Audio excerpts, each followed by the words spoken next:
అధ్యక్ష, మరి ఆయన ఎట్లా మాట్లాడుతున్నాడు? మొత్తముగా గత ప్రభుత్వం ఏం అంటే కాంగ్రెస్ ప్రభుత్వం ఏం చేయలేదు, అప్పుడు ఇప్పుడు మొత్తం మేమే చేసినామని చెప్తున్నారు.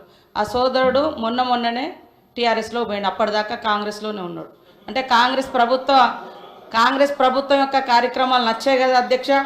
ఈరోజు ఈ రాజ్యాంగం ద్వారా ఎస్టీ స్టేటస్ ఇచ్చిందే ఎస్సీ ఎస్టీలకు కాంగ్రెస్ ప్రభుత్వం అధ్యక్ష.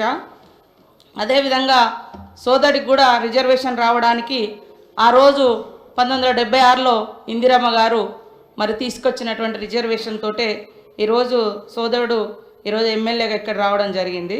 ఇంకొకటి, గత ప్రభుత్వం మరి లోకల్ రిజర్వేషన్ కాంగ్రెస్ ప్రభుత్వం తీసేసిందనే విధంగా మాట్లాడారు. గతంలో జీవో నెంబర్ 3 తీసుకొచ్చి ఏజెన్సీ ప్రాంతాలలో ఐటీడీఎల్ ద్వారా వేలాది మందికి ఉద్యోగాలు ఇచ్చిన ఘనత కాంగ్రెస్ ప్రభుత్వంది.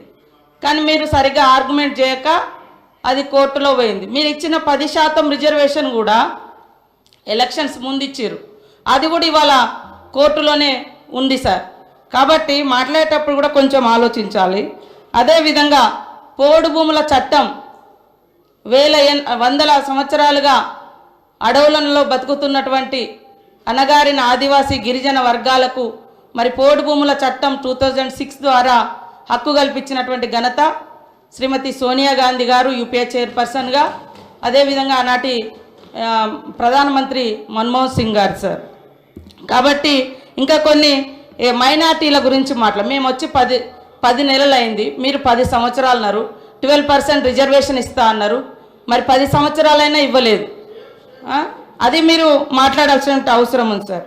అదే కాకుండా దళిత బంధు పేరుతోటి మోసం చేసినామన్నారు. ఇందులో ఆల్రెడీ 2000 కోట్ల రూపాయలను ఈ సంవత్సరానికి గాను మరి పెట్టడం జరిగింది. కాబట్టి మేము ప్రవేశపెట్టినటువంటి బడ్జెట్ను కూడా చూసుకొని మాట్లాడితే బాగుంటుంది. అంటే ఓకే అన్న, నేనేం అనడం లేదు, కానీ మేము పెట్టినాం కదా, పెట్టిన వాటిని కూడా మీరు పెట్టలేదు, చేయలేదు అని కాకుండా మంచిని మంచి అనుండ్రి, చెడుని చెడు అనుండ్రి, పాలకు పాలు నీళ్ళకు నీళ్ళు.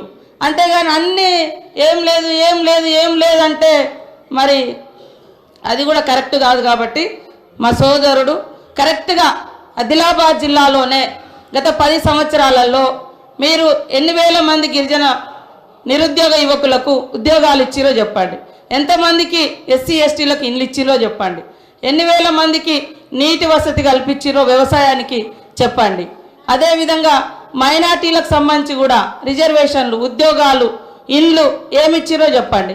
మేము 10 నెలలు కూడా కాదు, 8 నెలల్లో ఇప్పుడు మా బడ్జెట్లో అన్ని పెట్టడం జరిగింది. కాబట్టి ఇవన్నీ ఆలోచించి మాట్లాడాల్సిందిగా మా సోదరుని కోరుతా ఉన్నా అధ్యక్ష. అనిల్ జాదవ్ కన్క్లూడ్ చేయండి అధ్యక్ష. కేటీఆర్ గారు. Speaker sir, thank you. నిన్న మీరు ఉదయం 3 గంటల దాకా హౌస్ని నడిపారు, తమరు కూడా ఉన్నారు. Thank you sir. ఈరోజు కూడా చాలా సుదీర్ఘంగా చర్చ ఉంది. I agree with LA minister sir. కాకపోతే ఒక రిక్వెస్ట్ సరే, ఈ సెషన్ అయిపోయింది, రేపు అప్రాప్రియేషన్ కూడా ఉంది, ఈ సెషన్ అయిపోయింది.